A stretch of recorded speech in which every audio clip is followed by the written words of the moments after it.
Pour être moi-même chef d'entreprise d'une petite entreprise, je me rends compte que la valeur la plus importante que l'on ait, c'est bien entendu la valeur de nos salariés et notre capacité à les mettre ensemble pour réaliser un projet commun. C'est donc notre raison d'être, c'est d'espérer et de travailler pour la solidarité et pour une meilleure répartition dans le monde qui est possible. Ce qui fait le développement, c'est pas les infrastructures, c'est les hommes, c'est la cohésion sociale. Alors arrêtons d'accuser la mondialisation. C'est ça le travail, c'est la réaction devant la difficulté. Là, le salarié, qu'est-ce qu'il demande? Il demande à être respecté. Il demande à être valorisé. Il demande à ce qu'on le reconnaisse en tant que personne, non pas en tant que faisant partie d'un groupe qu'on appelle le monde ouvrier. C'est ça le monde dans lequel nous entrons, monde beaucoup plus complexe d'ailleurs pour l'entreprise. Parce que la génération qui arrive, c'est ce qu'on appelle la génération digitale. Et donc ce système libéral est quand même le meilleur. Je vais parler comme Churchill, c'est le pire des systèmes à l'exception de tous les autres. C'est ça la vérité. Mais néanmoins, il y a un grain de sable. Ce grain de sable, c'est que l'histoire avance à toute vitesse. Mais cette histoire, elle avance sans que nous n'ayons la moindre idée de la direction dans laquelle elle avance et du projet. Il n'y a pas de projet du tout. C'est l'aveuglement complet, c'est l'absence absolue de projet. On avance à toute vitesse et on ne sait pas vers quoi.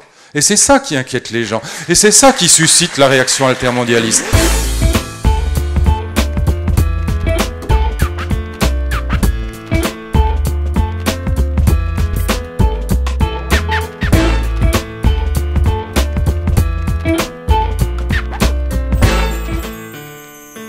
Oui, je pense qu'effectivement, les patrons ont pris conscience de la nécessité de se rapprocher des salariés. Je suis venu les aider précisément à réfléchir, savoir si le sens du mot travailleur et travailleuse a encore un sens, et si un dirigeant peut se considérer comme un travailleur. Je pense que c'est une vraie question. Je crois que les patrons, il faut qu'ils restent dans leur entreprise. Leur vocation, c'est de créer de la richesse. Ça n'est pas forcément, j'allais dire, de faire de la morale. Il faut qu'ils aient un comportement moral, un comportement éthique. J'aimerais qu'il y ait plus de droits, plus de partage des richesses, que les salaires soient plus élevés.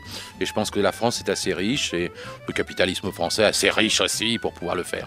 Je pense qu'effectivement, il faut arrêter cette lutte des classes entre guillemets et faire comprendre qu'on est tous dans le même bateau. C'est-à-dire que pour une petite entreprise ou pour même une PME, effectivement, le patron est proche, je dirais, des salariés et donc ils partagent ensemble les différentes préoccupations donc, de l'entreprise, donc ce qui permet d'avoir une certaine cohésion.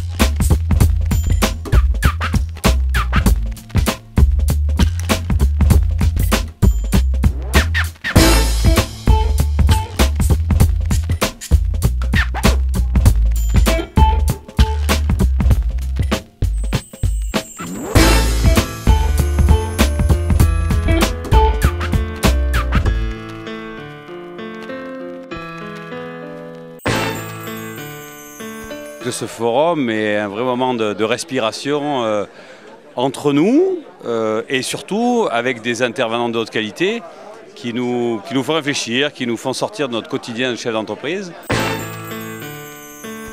Moi j'adore, je trouve que c'est extraordinaire et la vraie révolution c'est à l'évidence ici qu'elle se passe.